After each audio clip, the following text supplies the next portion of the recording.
and we will get that underway. They are just now loading the game, so let's go ahead and switch over. Let me grab me some goldfin. Alright, so we've got... Oh, okay, the name will update shortly. We've got Lord Sturm running a Shaman, and Goldfin running a... Ooh, we saw Halaziel the Destruction, Halaziel the Ascended, and we got Lava Shock, Farsight, and Cairn. So this is definitely a control Shaman, which I like. That is one of my favorite decks to play.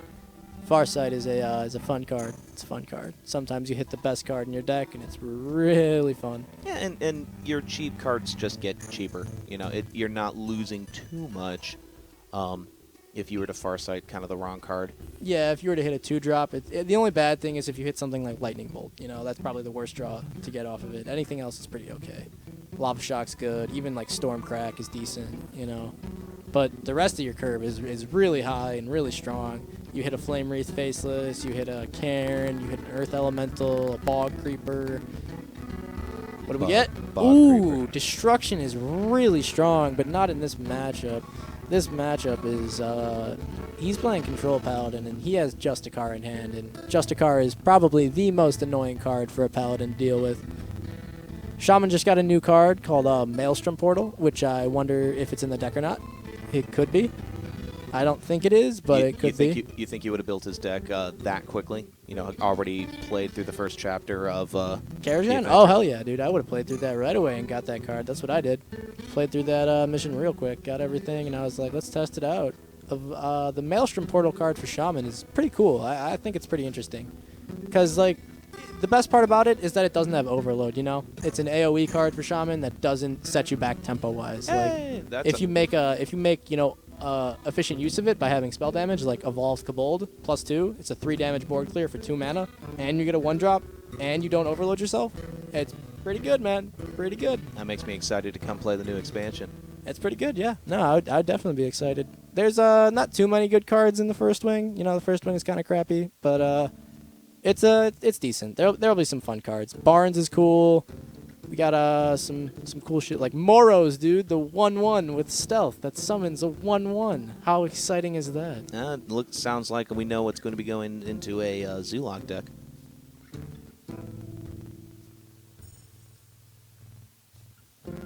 Alright, so we got here what seems to be a turn 6. Justicar. Yeah, baby. That's what I'm talking about. Justicar on Paladin? Oh, yeah, dude. It's so good. It's like one of the most underrated, upgraded hero powers because the 2/1/1s are actually just so annoying every turn because they just like run into your minions. They get a ton of value off them. His equalities are always going to be on point, you know. I wonder what he's going to do here. Is he going to equality consecrate hit face? That seems like the play, but I wouldn't pyro equality. I would not do that because you still have other spells to activate pyro with. He's going to equality? Yeah. Equality is really good here. The Shaman does not have much left in his hand from your point of view. You know, you think he just ran out this thing from below. There's his Bog Creeper on 7. He can't have much left. Yeah, he's going to go with the equality consecrate play. It's not bad. Force is an answer. The 6/1's annoying. Shaman doesn't have any pings in this deck, so he has to use like a resource that he doesn't necessarily want to. Ooh, there's a second Bog Creeper. That's a good top deck, but probably for the turn after this. Yeah, see, he's got this Lava Shock in his hand that he can, you know, deal with the 6/1 with, but he doesn't want to because he has to keep it for his Earth Ellies, his Destructions, stuff like that. So we've got the Totemic Call just kind of placing down, not getting any of the spell damage, but instead just keeping card advantage.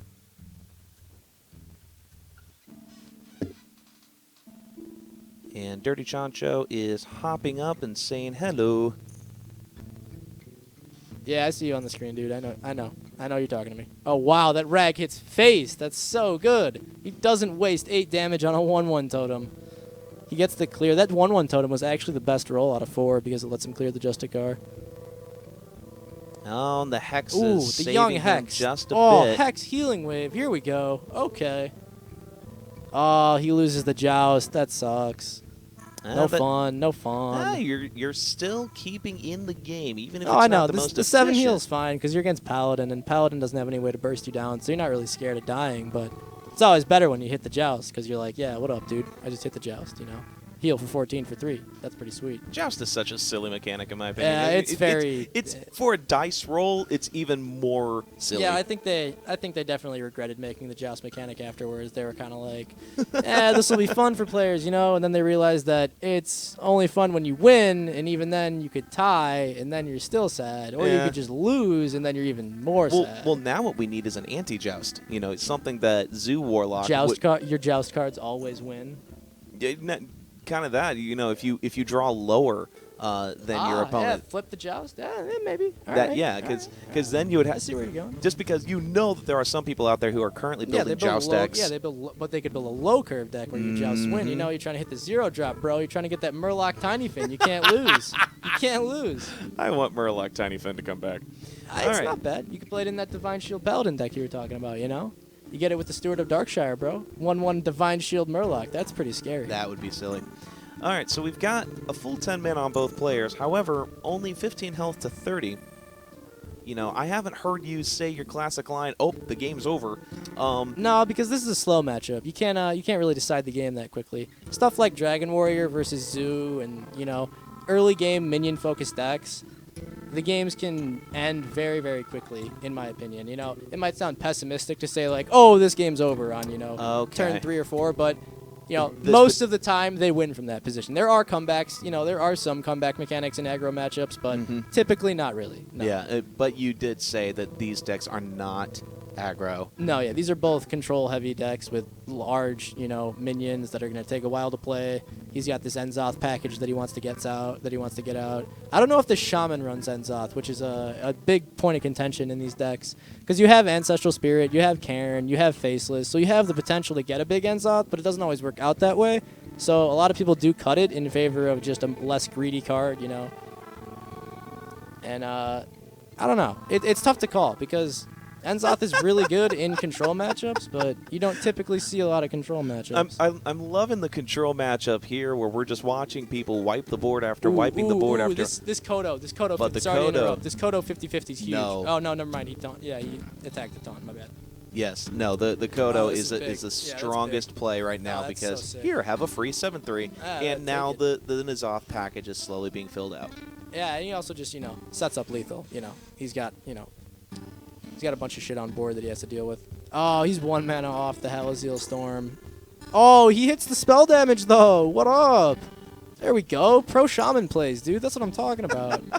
He rolled a 1 and 4 spell damage like a boss. Good dice rolls. Good dice rolls all around. Yeah. And this Paladin cannot finish the game, so if he draws any spell off the top of his What do deck... you mean the Paladin can't finish the game? He's got N'Zoth. His N'Zoth No, I is meant almost finished. I meant like he can't swing for lethal this turn. Like he doesn't have like Consecrate. You know, he drew the weapon, but he already attacked this turn. Yep. Yeah. So the clock is definitely ticking. It's very low. This clock's almost low. However, his opponent does have. Ooh, that hot top deck though. The destruction to heal. Oh, he's got to do it. He has no choice. Let's go. There we go. We're gonna heal for $1 billion now. We're gonna go back to like 24 health, 25. It's five. It's such a silly combo. 5, 6, 6. What up? We're back to 29, baby. Bang. But yeah, sadly that happens, you know, where he Enzoths for, you know, Sylvan Tyrion and you lose the game. But, you know, that's a pretty cool play. It looks great when you see it. You know, the Hell Destruction. It's a sweet play. If you weren't playing against the control deck, it'd be way better. You know, you hit Zoo with that play and it's over. Zoo can't come back from that, you know. Can't. Heal for 25 and clear your board. Good thing that he can Ancestral Spirit the Faceless Manipulator, but unfortunately that does spell he's out of doom. mana. If he had Lava Shock, he could have made a sweet play there, and he could have Lava Shocked. Then, actually, never mind. The Sylve was on board. But if the Sylve wasn't on board, he could have Lava Shocked and then Faceless the Tyrion and then Ancestral Spirited the Tyrion. Get 2 Tyrions. That would have been pretty funny. All right, so we're moving on to our next match. We've got ourselves... What do we got? We got our Paladin versus our Hunter. Sweet. Goodness knows we need more calls. Wonder if we get the old... He's running the bear trap. Has someone created a meme where they've got the Verizon guy making fun of Call of the Wild? Can you hear me now? Can you hear me now? That's not a bad idea. That's not Tramas. He that's not mulls and hits the 1-drop. That's sweet for Hunter. Hunter with a 1-drop is like 10 times scarier than Hunter without the 1-drop on 1. Because they're just putting so much damage out at that point. So yeah, this matchup is like, if the Paladin ever stabilizes, he's going to win. But if the Hunter saves that coin for Call of the Wild specifically and goes Call of the Wild into Call of the Wild, or he like coins high main into high main, then he can, you know, end the game real quickly before the Paladin can get off any big heals. Oh, wow. Best draw in his deck. Top deck's the 2-drop. Doesn't win the joust, though. He does have Rag in this Paladin. Not Rag Lightlord either. Rag the Fire Lord. Not everybody has taken the time to acquire all of the necessary legendaries, especially for this new expansion. I feel like there's still a couple folks who haven't gotten all of the best cards. Oh, I know. No, I was just commenting, you know, because you usually always try to see the Rag Lightlord in Paladin, but Ragnaros the Fire Lord's a little bit of a tech choice, you know, if you want to be better against a control deck like Control Warrior, so you can get that damage off on their armor if you can, or against something like Freeze Mage, which is really rare on ladder right now, but Rag kind of solos that matchup as Paladin otherwise, where you wouldn't be able to do well against them. All right, so you heard it from Battlefrog himself. Go get yourself a Lightlord if you're Paladin. It's a good card. Very good card. One of the best in the expansion. See, this feels real bad for him. He might want to consecrate this 3-2, and you know you don't want to do that. I think you just suck it up, and you might Humility Hero Power, or you might Aldor. But Humility Hero Power seems better. I don't like the conk there. He's scared. I know he's scared, but like I don't know. I mean, you gotta kill it, but like, I mean, you play around Houndmaster, but using a conk that early just feels really bad to kill one minion. You know, you're trading your board clear for, you know, their 2-drop, which, you know. Well, and especially, you know, you have the equality in hand. You have to keep it because now you have to go looking for your second. Yeah. See, this Aldor Peacekeeper is better here, though, you know, because you can fit in the hero power, too, so that's always nice. This Hunter's hand is actually pretty dead, so this Paladin, if he picks up some healing cards, like a Forbidden Healing or a Lay on Hands, maybe, who knows? This could turn around real quick. Yeah, he's going to take the trade with the bow, value trade with the 1-3. Oh, is he going to go face with that 1 damage? I mean, it doesn't really matter, but usually I like to see the trade there, but it's okay. It almost does matter with Paladin. There are so many cards that Paladin has. Yeah, because what I was saying, buff minions. It plays around Keeper of Uldaman specifically, which would have got a sick trade there.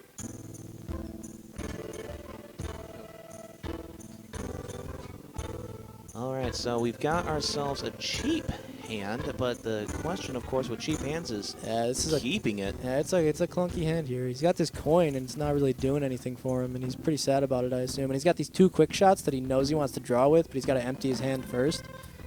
So yeah, the play might be to do this. Yeah, exactly. Empty your hand with as many cards as possible, so you can hopefully maybe top deck a 2-drop next turn, and then you can go 2-drop, kill command, quick shot, and draw, which is really strong.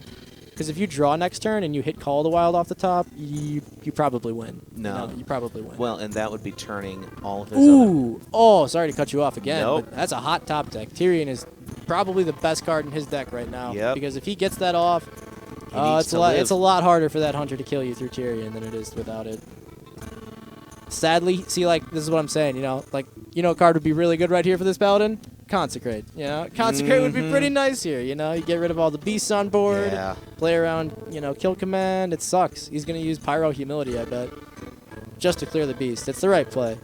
You should Pyro Vigil, actually. Yeah, never mind. Not the Humility, the Vigil. Yeah, the Vigil's definitely right. And this trap is a freezing trap, right? Yes. Yeah, it's a freezing trap. Yeah, he's got a freezing trap. Yeah, so he's going to attack, and he's going to get frozen. Which is going to put Harrison Jones back in his deck. This is lethal, I think.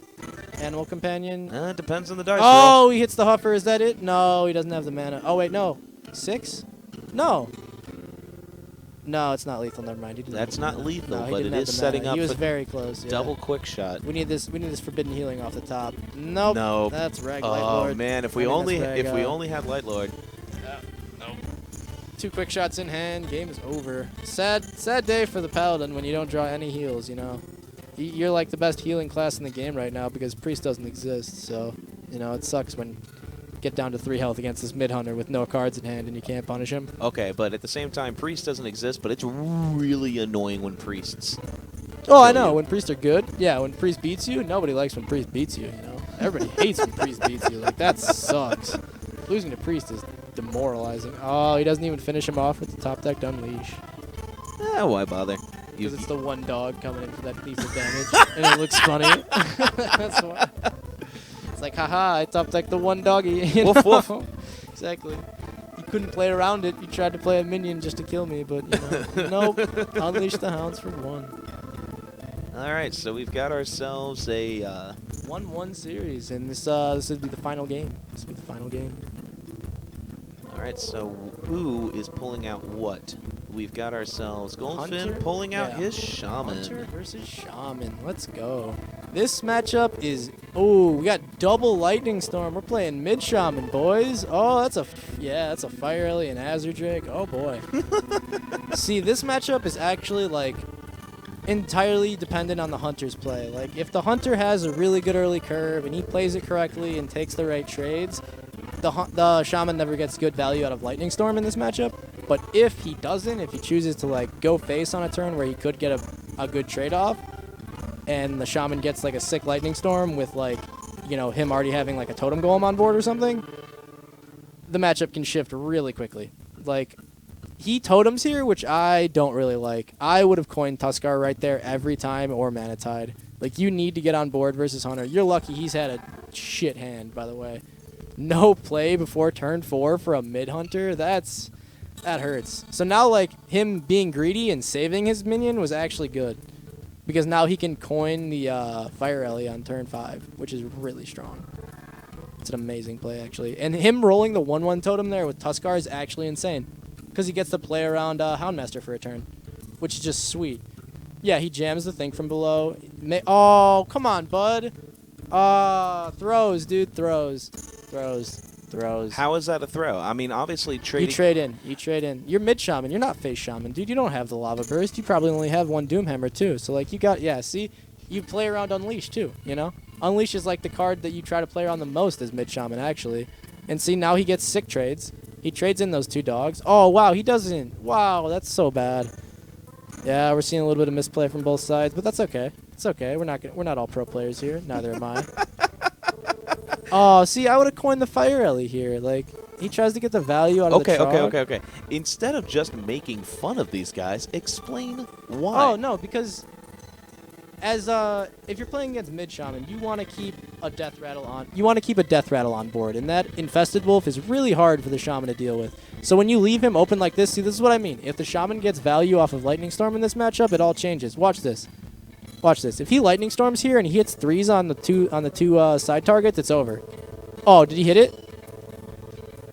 Oh, that would have been so good if he hit that 3. That would have been game ending right there. 7/7 connects to face, kill all his minions. He has no board. Ooh. He's lucky he hit 3 on the taunt, though, because not being able to push that 7 damage would have really sucked. But he's got Stranglethorn into the Call of the Wild, so I think this is actually going to spell game for the Shaman. Yeah, you coin Fire Ellie here on this 4-1, and it feels pretty bad, but yeah. It's rough. This matchup sucks, like, as the mid-Shaman. Like, you try so hard to, like, dominate the board, but eventually the Hunter just kills you because he has a better hero power than you in this matchup, and he didn't your hero swing power with the 7/7. Why did he not swing with the 7/7? Because he's playing around the freezing trap that he saw last game. Gotcha. Yeah. It doesn't matter, though. He has Call of the Wild on 8. That's pretty much the game-ending factor here. Like, he already used his Storm, too, so he can't, like, Azure Drake Storm for the 4 rolls, which sucks. Yeah, this matchup is not easy. Hunter just puts on so much pressure early game. And he did, like, what I told you. See, when he chose to go face with the Tuskar and the 2 totems instead of trading into the Infested Wolf and, you know, clearing his board, that let the Hunter dominate the board and eventually win, because he kept board control from that point on. Yeah, he's going to Hex here. Attack.